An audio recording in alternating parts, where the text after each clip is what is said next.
Kin Live, magazine proche de Kinois. Kin Live, la vie à Kin. Kino kozonga ya kolo yesu magazine proche de Kino Kin Live kokukisaka mokumba nango ya kopesa bino basango ya solo tango isope mikolo nyonso basango na mokuse yango yo 40 463 milliards de francs congolais ali mosolo ekomami na projet ya budget 2024 oyo premier ministre Jean-Michel Sama Lokonde ayebaki na kotika na bureau ya assemblée nationale wapi kati na ba priorité défense paix santé et jeu sika monene ba députés nationaux bazongeli nzela ya palais du peuple sima ya basanza misato ya vacances molulu ya bofongoli session ya septembre 2023 elengela maki na miso ya bakonzi ya ba institution ebele ya mboka wapi mokonzi ya assemblée nationale Christophe Mbosoko Diapwanga atalisaki ete priorité ezali examen ya adoption ya projet ya budget 2024 trois ministres ya gouvernement ngobila basengeli kozala révoqué na mikolo misato ezali koya mokano ya assemblée provinciale ya Kinshasa oyo ezui na likita ya conférence ya ba président oyo etalisi ete soki mokano oyo tosamite bakobengisa session extraordinaire pour na mikano mosusu sima ko contrôler ville ya Kinshasa école de Safuka pe mokili toyaka liboso na bino pona kotalisa maso tokutanaki nango ignorance ya la terre moko na moko ayeba bokobi ya masolo nde tolobi Kin Live magazine proche de Kinois. Kin Live, magazine proche de Kinois. Kin Live, la vie à Kin. ezalaka isango mpo na ngai ntango isope mikolo nyonso ya kopesa bino basango lokota ya lingala na nzela magazine proche de Kinois Kin Live édition lelo kofungwama na bilili badéputés nationaux ya ekolo Congo démocratique bazongeli nzela ya palais du peuple sima ya basanza misatu ya vacances melulu ya bofongoli ya makita ya session ya septembre 2023 elengela maki na miso ya bakonzi ya institution ebele ya mboka wapi mokonzi ya assemblée nationale Christophe Mbosoko Diapwanga ayebi na kotalisa ete priorité ezali adoption ya projet ya budget 2024. Session ordinaire il y a septembre Fongoli Bikouke vendredi 15 septembre 2023 dans l'Assemblée nationale. Loko la session Yasuka ya 3e législature et Kolandela na Mozindo to en priorité projet ya budget exercice 2024. Na malobanaye ya Bofungoli Makita, mokonzi Assemblée nationale Christophe Mboso atalisaki ete bakolandela pe ba recommandation Assemblée nationale epesaki na libaku ya examen pe adoption ya mobeko ya misolo ya 2002 pe 2003 pe lisusu mobeko ya reddition des comptes ya mobeko ya musolo ya 2020 pe 2021. Mokonzi Assemblée nationale akobaki ete suku ya se bakeli mibeko ekolo Congo démocratique ekokoba na musala na ye ya kolandela musala ya mbula matadi pe ba entreprise ya l'État pe kotala ba contrainte ya manaka ya maponami session oyo ekozala suspendu pona kopesa nzela na ba député pe ba sénateur ya ko participer na maponami ya le 20 décembre 2023 ezali koya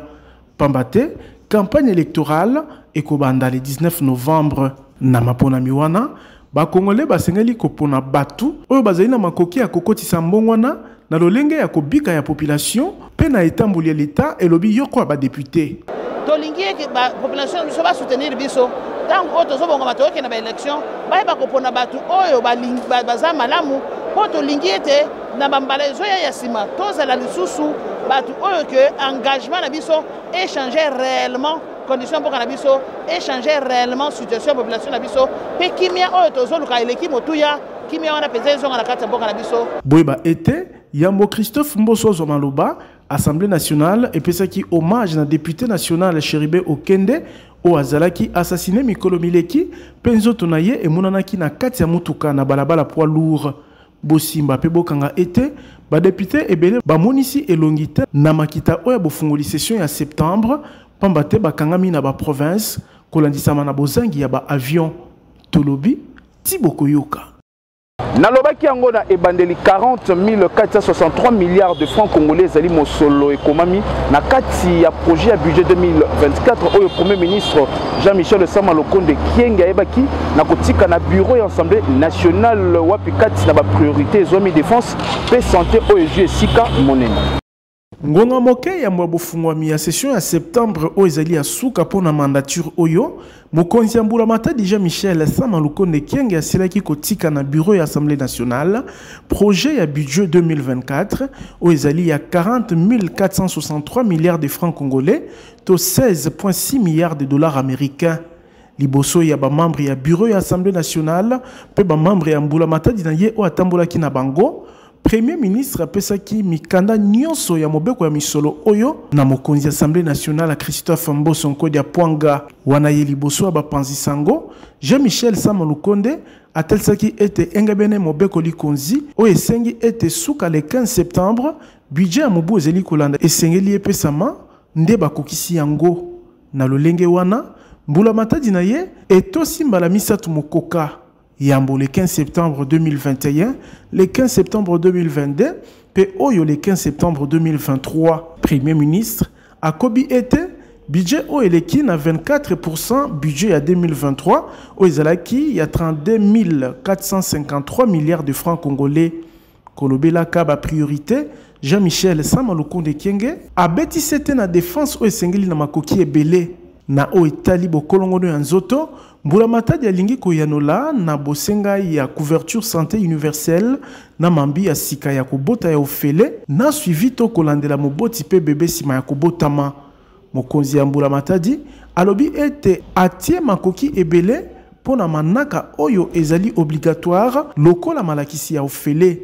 Na ngambo mususu Mbula Matadi akokoba na ba réforme pe makoki oyo kozala mobiliser ekozala pona kolongisa bilaka o ezwamaki ndakisa diversification ya économie na kotia misolo ebele na misala bilanga to agriculture bolobi mbisi to pêche kobokola bibwele to élevage na lopoto pe lisusu industrie na zone économique spéciale ya sika kobetaka sete na misala ya botongi to infrastructure.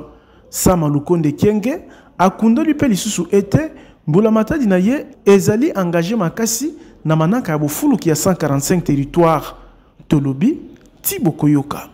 3 ministres ya gouvernement ngobila basengeli kozala révoqué na mikolo misatu ezali koya mokano ezali ya assemblée provinciale ya Kinshasa na Likita ya conférence ya ba président oyo baebi na kotalisa ete soki mokano oyo etosami te bakoyeba na kobengisa session extraordinaire pona mikano mosusu. Nanzela ya mukanda ya sika signé le 15 septembre 2023 Assemblée provinciale ya Kinshasa et comme gouverneur ya ville Gentini Ngobila 22 députés provinciaux bandimi mukano o esengeli kolongola ba membre ya gouvernement provincial misatu pe directeur général ya DGRK ezali ministre provincial ya économie pe finance ministre ya intérieur pe commissaire général ya environnement nde basengeli kokwea mukanda yango etalisi ete majorité ya ba députés Bamoni saki elongi na conférence de président ya APK bamoni bakokoso ebele pona bango ministre ya économie pe ya finance na DG ya DGRK bazeli na makoki ya komobiliser misolo ya ville te o ezali kokanganzela na exécutif provincial pe assemblée provinciale ya kokokisa politique na ye bakisa ministre ya intérieur pe lokola azali na makoki te ya kosilisa ba enlèvement pe bozongi ya kulu na emati o ezali komema insécurité makasi na capitale. Commissaire général ya environnement ye afundami na bozangi makoki ya kosilisa bafulu o etondi bipai na ngumba mokonzi Kinshasa pe ezali ko exposer bakinoa na babokono ya ndenge na ndenge kolandisama na nyonso oyo conférence des présidents esengi révocation ya ba membre ya Mbula Matadi ya Kinshasa na mikolo misatu to 72 heures ezali kolanda pe soki mokano o etosami te session extraordinaire ekobengisama pona kozwa mikano mosusu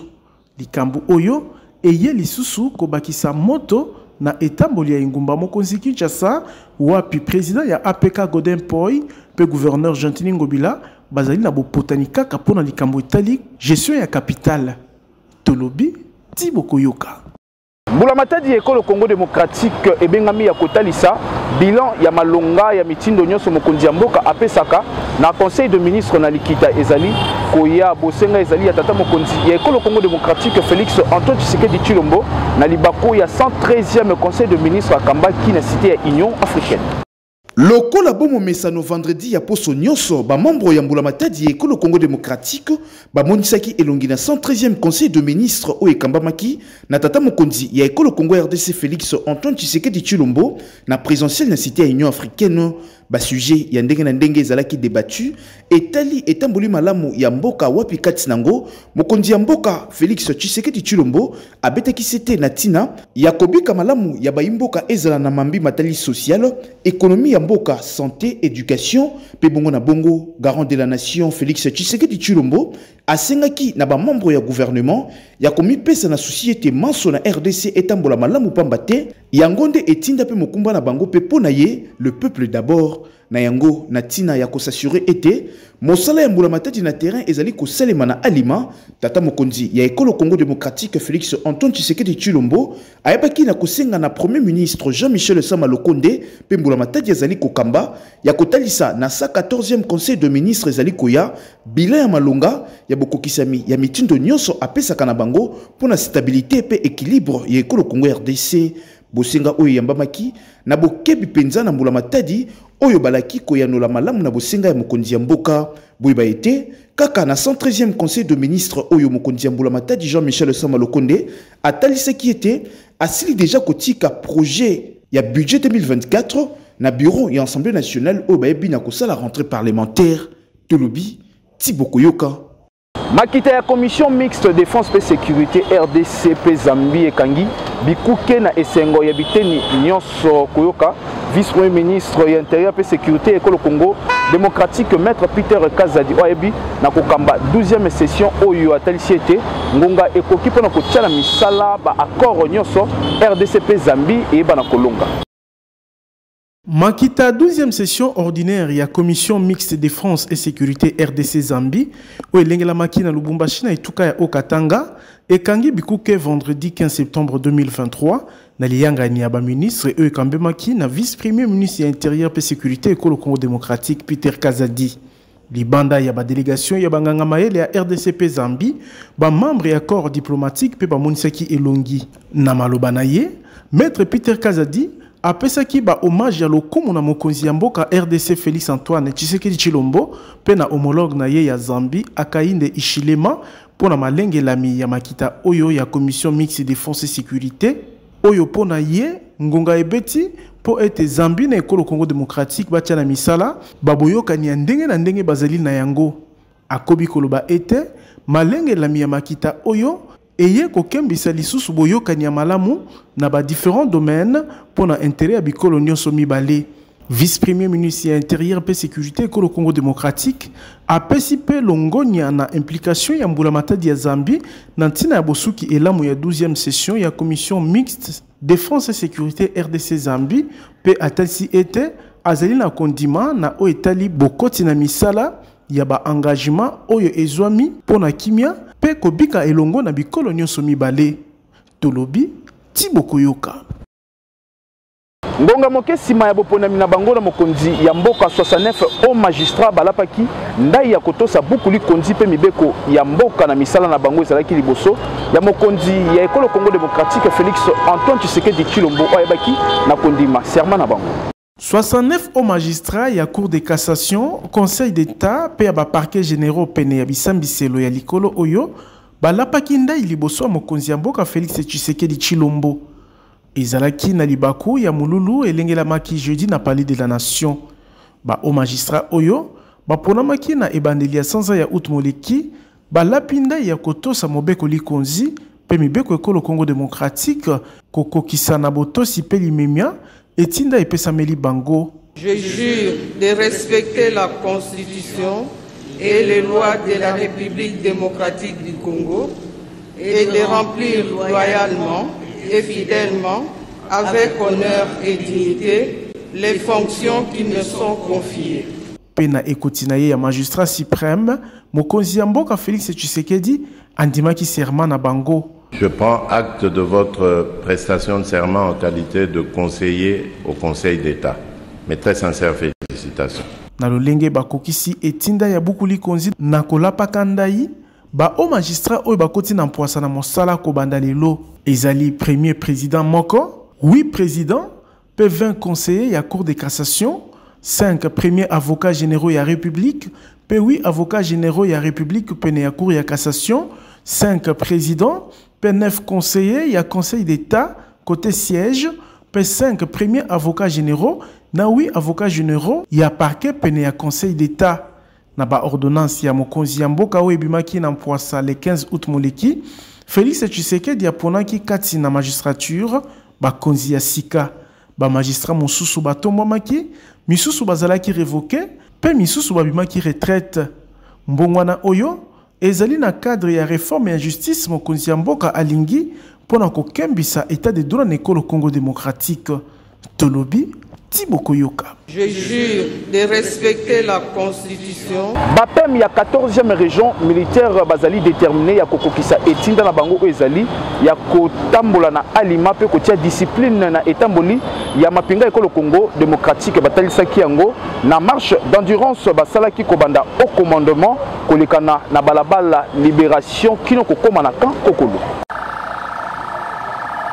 Police militaire ya garnison ya Kinshasa esalaki vendredi marche d'endurance na bokambami ya colonel Muteteke Mutunda Jim, commandant bataillon ya unité Oyo. Bansona teni ya sika, kobanda 5h kino 10h, marche oyo bandaki na balabala au commandement, koleka na balabala libération, pona kosuka na bataillon pe mezwami na camp colonel Kokolo, elengelamaki na libaku ya présentation ya ba insigne ya sika, pona kokesenisa ba pem ya bataillon ya 14e région militaire, na misusu o bazali na kati ya ba unité ya FARDC. Na suka ya marche, commandant bataillon PEM atalisaki ete batamboli pona kotalisa ete PEM alingi mosala na ye. Et aujourd'hui, si nous avons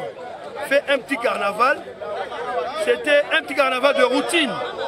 justement pour faire voir que la police militaire est là. La police militaire veut travailler, la police militaire veut exercer dans ses missions régaliennes. C'est notre travail de routine, celui de traquer les éléments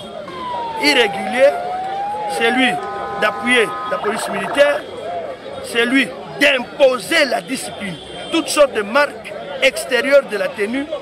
nous sommes là pour régulariser. Nalibaku Oyo atalisaki peli susubo keseni na o etali teni ya police militaire. Il y a beaucoup de confusion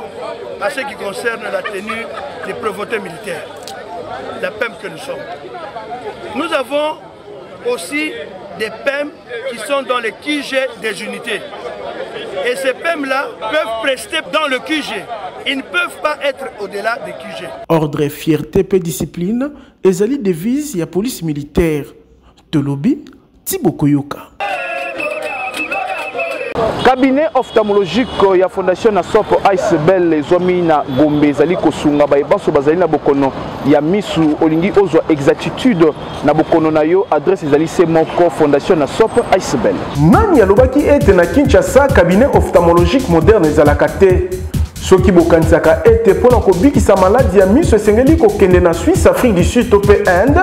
Boeba ete kobanda lelo fondation na Sopas Bell et memeli biso en plein centre-ville na commune ya Gombe mubange na cabinet ophtalmologique moderne o ezali na matériel ya nouvelle génération bokomona nulle part ailleurs. Ndakisa, lampe à fente, tonomètre à air pulsé, réfractomètre pe misusu kaka pona kobikisa ba problème nyonso ya misu o ezotungisa bino ozala koko, papa, maman, elenge to pe mwana moke. Awa solution ezozwama pe misu na yo ezongi mobimba. Fondation na Sopas Bell ezali na ba service organisé local la consultation ophtalmologique na ba spécialiste, ba examen spéciaux, ndakisa ya tonométrie à air pulsé pour na kozwa tension ya misu, c'est-à-dire ezozwa tension na musika kozanga kosimba misu. Examen ya fondé pe ezali ko salema et si wana te vente ya ba verre, monture, accessoires, pe balinette ya ba marque nyonso ezali. Montage na réparation ya balinette pe ezali ko salama nyonso na prix ya bana mboka. Cabinet ophtalmologique na Sopas Bell ezali na numéro 100 ya avenue du Tchad na immeuble association na commune ya Gombe, référence en face ya hôtel Memling. Awa malade ya misu nyonso ezali ko zolobi ko na facilité. Tolobi Tiboko Yoka. Agence de voyage Tour du monde de service ezali kokoba na kopesa visa na bref délai na bayebanso balingi kobembuka na États-Unis, Canada, ba pays ya Schengen pe bipai na bipai na molongo. Moto na temba koyaki na se ndenge agence de voyage Tour du monde service elalisi bango kao makale kale moyeba ninga ezali te. Tango tolobaka temes ne mokonzi lisolo a visa na ingumba mokonzi Kinshasa ezalaka masapote kasi réalité. Sima kopesa ba congolais ebele ba visa ya États-Unis, Canada, France pe ba pays à Schengen na bamboka mususu, agence Tour du Monde Service encre correcteur et pesi lisusu famille mobimba visa ya Canada bondimela ngai. Ndenge bokoki komona bango na agence TMS, sima kozwa visa pe kolia repa ya suka, mama na bana na ye bazu direction aéroport international ya Njili. Na esengo, bamati na avion direction Canada. Kaka ndenge tolobaka TMS libanga, tala bango wana na Canada métro esi esambwe. Olingi kozwa visa na facilité,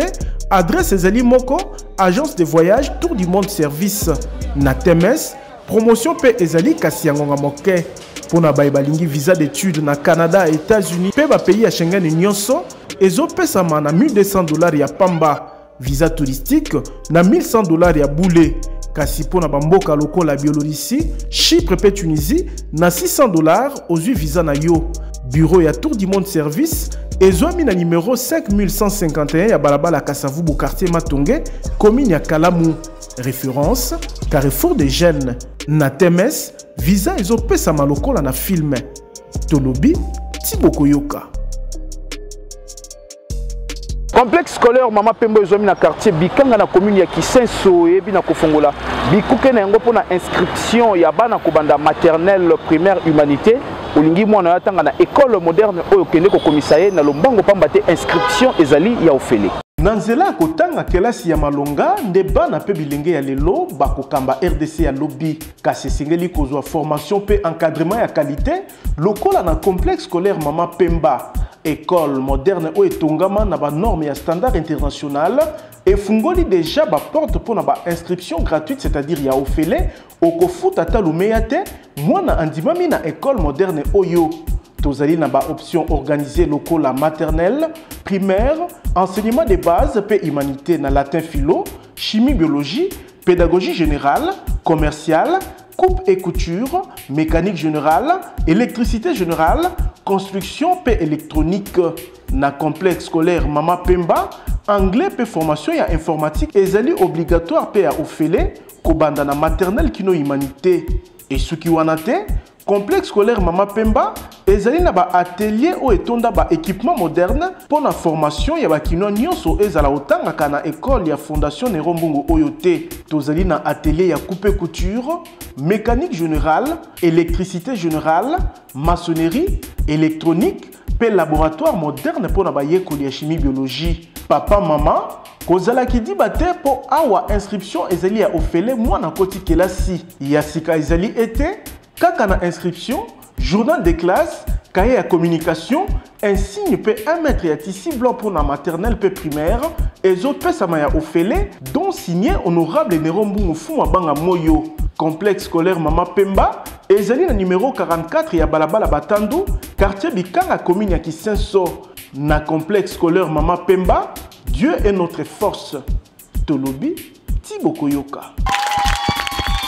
Na basango ya masano boye ba ete FC Saint-Ola Lupopo yekolo Congo démocratique ezali na Elikia ya Elonga na Afrique du Sud liboso ya Shekukune pona kolekana na phase de groupe ya coupe ya confédération ya CAF babeti ndembo pe staff technique ya ba chemino ba yebi na kotalisa yango wutamboka ya Nelson Mandela. Na délégation monene ya babeti ndembo staff technique pe misusu nde ba chemino bazopika na yango na mboka Nelson Mandela na tina ya kondonga na liboso ya Shekukune ya Afrique du Sud pour la 16e de finale ya coupe ya confédération ya CAF pour la dernier réglage balengelaki entraînement ya Suka na New Peter Mokabo Stadium ya Polokwa mena Bokambami ya coach principal Mohamed Magasuba o ezalaki ya kovandisa tactique pe système de jeu nini oyo basengeli kondonga na yango pe babeti ndembo bazangaki te komeka poto na séance ya batirobi. Pour le gardien camerounais ya FC Saint-Ola Lupopo Simon Omosola Talisiete, bazali ya kobongama pour na résultat ya malamu na Afrique du Sud. Non, c'est que ne nous fait pas peur. Le championnat il est passé, maintenant nous sommes en Afrique du Sud. Nous sommes venus ici pour faire un résultat et demain nous allons entrer sur l'air des jeux avec ça en tête, de venir faire un bon résultat ici. Notre groupe se porte bien, une très bonne ambiance, le groupe vit bien, on s'entend bien, on parle, donc voilà, on est prêt, on sait ce qui nous attend demain. On sait que ça va pas être facile, donc, et demain on va répondre présent, on va se battre de toutes nos forces. La seule chose que je peux peux promettre aux fans, c'est de continuer à nous soutenir. Je peux les promettre que nous allons nous battre demain pour eux, avec leur soutien et sortir demain, si c'était déjà avec un résultat positif pour la famille Saint-Éloi Lupopo. Nangambo, il y a staff médical, il y a FC Saint-Éloi Lupopo, babeti c'était pour Nakoloba été. Libande mobeti ndembo, moko ozali na mwanko koso kasi, osature nyonso ezali ya kobongama po na momekano, liboso ya Shikukune. Boyba été soki FC Saint-Éloi Lupopo elongi na aller per retour chez Koukoune Afrique du Sud, bakolekana mbala moko na phase de poule ya coupe ya confédération ya CAF Tolobi Tibokoyoka. Kin Live, magazine proche de Kinois. Kin Live, la vie à Kin. Et bongisami pour le 12 octobre, tirage au sort ya CAN Côte d'Ivoire 2023, Ezali Confédération africaine de football CAF na mukuse, nde aib na kotal sayango na poasa sima ko enregistré, ba nation nyonso basili kozala qualifié, ya koyeba Ezali été équipe surprise na 34e édition ya CAN Côte d'Ivoire Oyo, Ezali te, pambate ba e bon so basali qualifié, basali ba habitué ya compétition Oyo. Na boye, na ngambe République démocratique du Congo, Oyo azwaki qualification na ye sima kolonga Soudan na il y a 2-0 na stade de Martyrs samedi moleki asengeli koyingela topé configuré na chapeau 3 pambate na liste ya top 12 ya classement ya CAF azalité bosengeli koyeba été 24 nations nde bazali concerné na CAN Oyo bakokabama na groupe motoba ya 4 équipes ba meilleur mibale sima ba match misatu nde bakozala mbala moko qualifié na 8e de finale elongo na 4 meilleurs sima 3e journée ya koyeba lisusu ezali été 24 nations o bazali qualifié ezali bongo Côte d'Ivoire, pays organisateur, Maroc, Algérie, Afrique du Sud, Sénégal, Burkina Faso, Tunisie, République démocratique du Congo, Égypte, Zambie, Guinée, Guinée équatoriale, Guinée-Bissau, Mali, Cap-Vert, Ghana, Angola, Mozambique, Tanzanie, Mauritanie, Gambie, Namibie, P. Cameroun, Tolobi, Tibokoyoka. Kin Live, magazine proche de Kinois. Kin Live, la vie à Kin. Magazine proche de Kinois ya mokololelo suki awa totoni bino baso bato bozalaki ebele liboso ya betando pona kolanda basango na nzela ya Kin Live soki bosepelaki na édition ya mokololelo bopesa matondi na Fabrice Ebengo azalaki na sima ya caméra na kombo ya équipe rédactionnelle ya Kin Live na Bokambami ya coordonnateur Kadafi Mbumbu Dinga na bino tokutani lobi na basango ya sika. Kin Live, magazine proche de Kinois. Kin Live, la vie à Kin.